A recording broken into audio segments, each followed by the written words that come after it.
நான் ஒரு ஐடி கம்பெனியில் வேலை செய்கிறேன். அந்த கம்பெனிலே எனக்கு நார்மலாக போகிறதுக்கு முன்னாடி வரைக்குமே ஒரு கால் ஐடி கம்பெனியில் லேப்டாப் தட்டுவோம் வருந்துடும் அப்படின்னு போய் பார்ப்போம். ஆனால் அப்போவே வந்து எங்களுக்குலாம் ஒருத்தர் வந்து சொன்னார், தம்பி எக்ஸல் கத்துக்கோ அப்படின்னு. எம்எஸ் ஆபீஸ் கத்துக்கிட்டு வெளியாடுறாப்பா வருஷா உனக்கு நாங்க அவங்கலாம் வந்து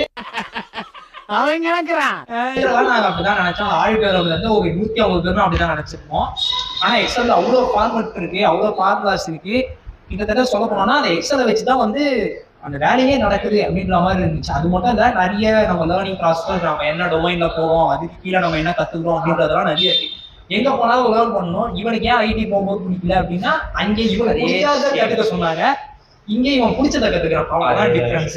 லேர்னிங் எல்லா ஜாப்லயுமே இருக்கு. பட் அது நம்ம பிடிச்சிட்டா பிடிக்கலையாங்கிறது தான் நம்மள எந்த அளவுக்கு அந்த ஜாப்ல நம்ம எவ்வளவு தூரம் போவோம், அந்த ஜாப் நம்ம எவ்வளவு தூரம் கூப்பிட்டு போவோங்கிறது நம்ம லேர்ன் பண்ண ரெடியா இருக்கோமா இல்லையா.